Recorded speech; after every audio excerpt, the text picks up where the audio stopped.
کبھی دل میں یہ خیال ہوتا ہے کہ یار میں ایک گناہ ہے مثال کے طور پر، تو میں کوشش بھی کرتا ہوں، توبہ بھی کرتا ہوں، اور توبہ کے وقت میں دعا بھی مانگتا ہوں، یا اللہ آئندہ نہ ہو مجھ سے یہ حرکت. اس کے باوجود ہو جاتا ہے. تو جب میں نے اپنے اللہ کے سامنے گزارش کر دی، اللہ تعالیٰ سے میں نے مانگ لیا، پھر کیوں اللہ میاں مجھ سے، پھر کیوں اللہ میاں نے مجھے روکا نہیں اس سے؟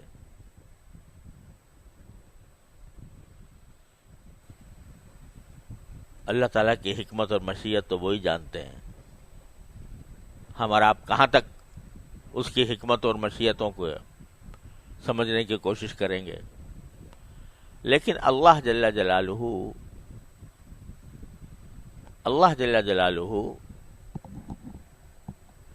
بندے کا گرنا پڑنا بھی ان کی مشیت میں ہوتا ہے بعض اوقات.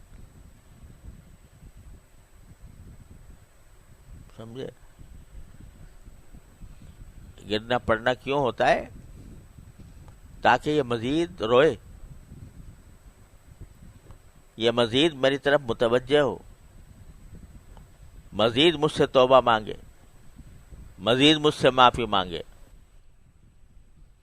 اور میں پھر اس کو اپنی ستاری کا مورد بناؤں، اپنی غفاری کا مورد بناؤں.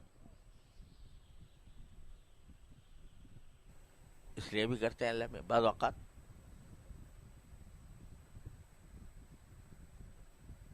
اس لیے دیکھو، ایک اللہ تعالیٰ معاف کرے، ایک چیز ہوتی ہے استدراج. اللہ تعالیٰ ہر مسلمان کو اس سے محفوظ رکھے. استدراج کیا ہے؟ کہ آدمی گناہ میں مبتلا ہے، گناہ میں کیا جا رہا ہے، اور اللہ میں ڈھیل دے رہے ہیں. اچھا بھائی اور کر. تو اللہ بچائے، جو غفلت کے ساتھ ہوتا ہے، یہ استدراج ہے، بڑی خطرناک چیز ہے. اللہ تعالیٰ ڈھیل دے رہا ہو کسی کو. اس کی علامت یہ ہے استدراج کی کہ ایسے آدمی کے دل میں فکر ہوتی ہی نہیں. اس کو نہ ندامت ہوتی ہے، نہ فکر ہوتی ہے کہ میں کیوں کر رہا ہوں. وہ تو سینہ تان کے کر رہا ہوتا ہے گناہ، اعوذ باللہ.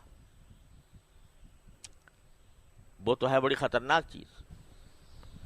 اور ایک وہ ہے جو گناہ تو کر رہا ہے بیچارہ، لیکن شرمندگی کے ساتھ، عاجزی، اللہ تعالی کے سامنے عاجزی ظاہر کرتا ہے، روتا ہے، گڑ گڑاتا ہے، یا اللہ مجھ سے یہ ہو گیا، مجھے بچا لے اس سے، یا اللہ مجھ سے آئندہ میں اس گناہ میں مبتلا نہ ہوں. آج کل کے جو گناہ ہے وہ نظر کا گناہ سب سے خراب ہے.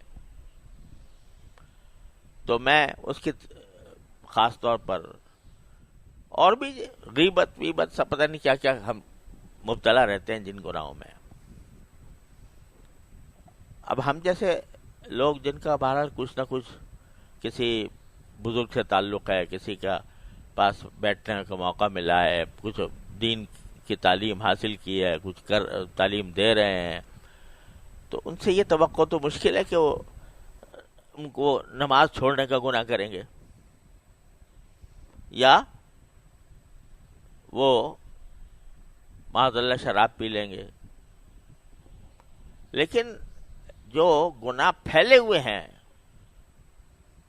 معاشرے کے اندر، اچھا خاصے پڑھے لکھے اہل علم کے اندر، نظر کا گناہ،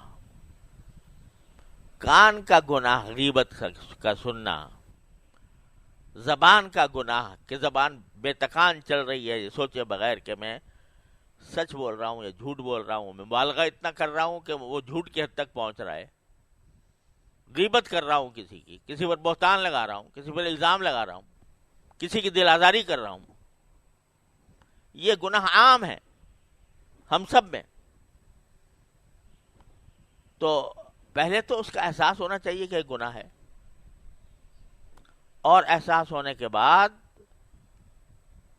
شرمندگی ہونی چاہیے.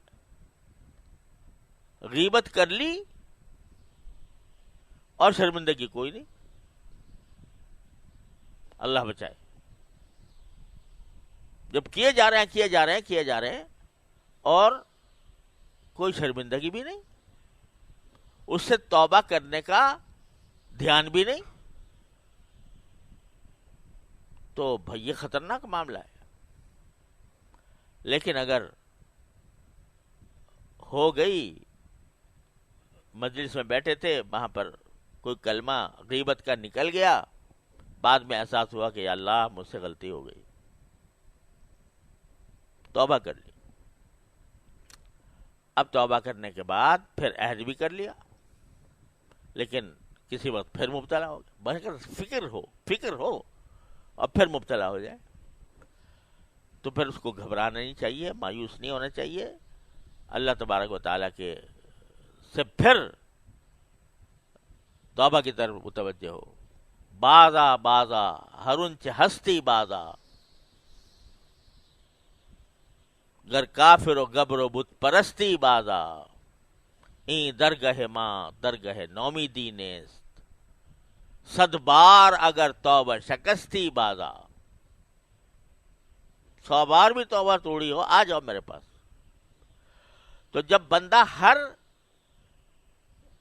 میں یہ نہیں کہہ رہا کہ بھئی یہ کوئی اچھی بات ہے کہ ایک مرتبہ توبہ کرے اور آدمی پھر اس کو توڑے، نہیں، کوشش تو پوری کرنی ہے. لیکن کسی وقت نفس سے مجبور ہو کر، شیطان کے دھوکے میں آ کر مبتلا ہو گیا تو پھر مایوس نہ ہو، پھر لوٹ جائے اسی کی طرف. جب یہ عمل کرتا رہے گا تو کیا ہوگا؟ من تابا، تو کیا ہوگا؟ عمل عملا صالحا، پھر وہ عمل صالح کی طرف آ جائے گا. کیا مانا؟ کہ اس کے بیشتر اعمال صالحہ ہو جائیں گے. اور جب یہ ہوگا اور اللہ تبارک و تعالیٰ پھر اس کو طاقت دیں گے کہ بالکل وہ گناہ چھوٹ جائے، فَإِنَّهُ يَتُوبُ إِلَى اللَّهِ مَتَابًا، تو وہ لوٹ آتا ہے اللہ کی طرف، ٹھیک لوٹ آنا.